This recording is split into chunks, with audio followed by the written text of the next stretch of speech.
Praise the Lord. கர்த்தாவே எழுந்தருளும் என்கிற காலை தியானத்திற்கு இயேசு நாமத்தினாலே உங்களை அன்போடு வரவேற்கிறேன். சில டாக்டர் சொல்லுவாங்க, ரொம்ப லேட் இது, நீங்கள் சரியான நேரத்துக்கு வந்திருக்கலாமே, ரொம்ப லேட்டாக வந்துட்டீங்க அப்படின்னு சொல்லுவாங்க. எங்கே ரொம்ப லேட் ஆகிடுச்சு, ரொம்ப கால தாமதம் ஆகிவிட்டது அப்படின்னு சொல்கிறாங்கன்னா, எங்கேயோ யாரோ முடிவை தாமதமாக எடுத்திருக்கிறார்கள் என்று அர்த்தம். அது யார் வேண்டுமானாலும் இருக்கலாம். அந்த ப்ராசஸில் வந்த யாரோ ஒருத்தர் இல்லை அதுதான் 2-3 பேர் கால தாமதமாக முடிவு எடுப்பார்களானால் அது நம்ம என்ன சொல்லுவோம்னா ரொம்ப லேட். அப்படி லேட்டாக முடிவு எடுக்கும் பொழுது அது ஆபத்திலே இல்லைனால் நஷ்டத்திலே கொண்டு போய் விட்டுவிடும். இங்கே யாத்திராகமத்திலே ஒரு கூட்டம் மிக லேட்டாக தாமதமாக முடிவெடுக்கிறது. இது எங்கே எழுதப்பட்டிருக்கிறது என்றால் யாத்திராகமம் 15ஆம் அதிகாரம் 25ஆம் வசனம்.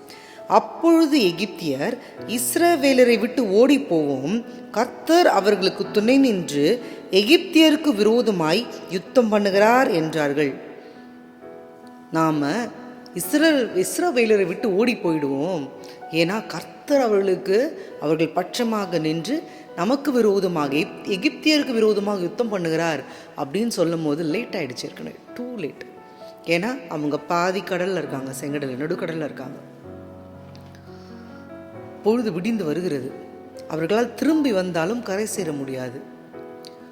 லாஸ்ட் மினிட் ரொம்ப கண் கெட்ட பிறகு சூரிய நமஸ்காரம் சொல்லுவாங்களே, அது மாதிரி ஒன்றுமே பண்ண முடியாது. ரொம்ப காலதாமதமாக சொல்கிறாங்க, கர்த்தர் அவர்களோடு கூட நின்று யுத்தம் பண்ணுகிறார்.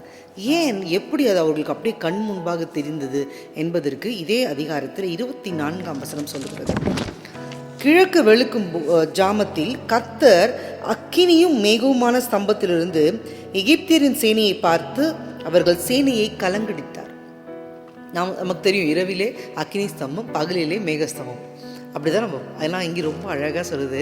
இந்த காற்றை நீங்கள் கண் முன்பாக கொண்டு வருவீங்களால் ரொம்ப அழகாக இருக்கும்.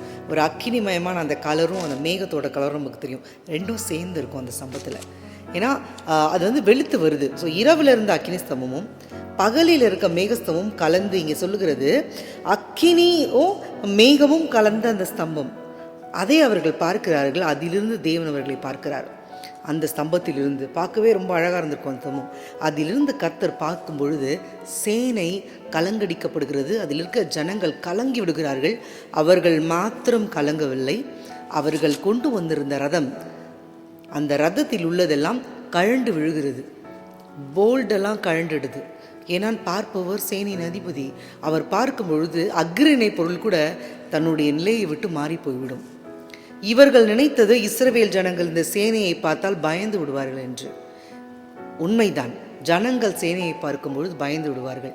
ஆனால் சேனையின் அதிபதி ஆகிய கர்த்தர், அவர் எகிப்தின் சேனையை பார்ப்பாரானால் சேனை கலங்கிவிடும். இங்கே அதுதான் நடந்தது. சேனை கலங்கிவிட்டது.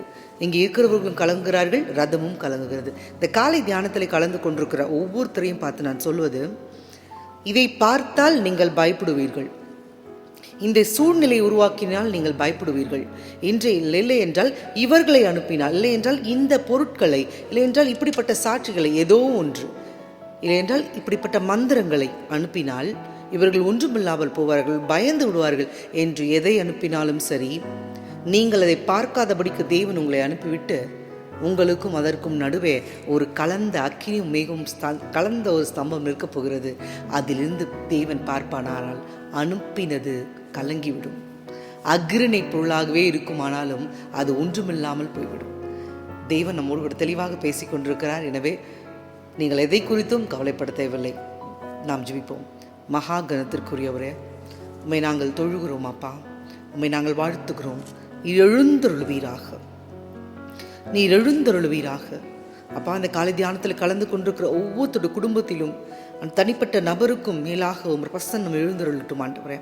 தேவனாகிய கர்த்தாவே, அக்கினியும் மேகவுமான ஸ்தம்பத்திலிருந்து அப்பா நீர் பார்த்து சேனையை கலங்கடித்தீர். அதற்காக உமக்கு நன்றி. இந்த காலை தியானத்தில் கலந்து கொண்டிருக்கிற உங்களுக்கு விரோதமாக எப்படிப்பட்ட சேனை அனுப்பப்பட்டிருந்தாலும் அது எப்படிப்பட்ட சேனையாக இருந்தாலும் உமக்கு தெரியும் ஆண்டவரே. அது எந்த ஃபார்மில் எந்த உருவத்தில் வந்தாலும் சேனையின் அதிபதி அதை பார்த்து கலங்கடிக்கப் போகிறீர். அதற்காக உமக்கு நன்றி ஆண்டவரே. யுத்தம் உடையதாக இருப்பதினால் நன்றி.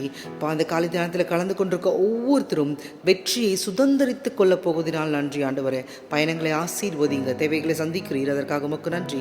படுக்கையை மாற்றி போடுகிறீர். இயேசு நாமத்தினால் ஜெபத்தில் எடுக்கிறோம் எங்கள் அன்பு தந்தையே, ஆமென். யுத்தம் கர்த்தருடையது, ஜெயம் நம்முடையது. May God go with you. Have a great day.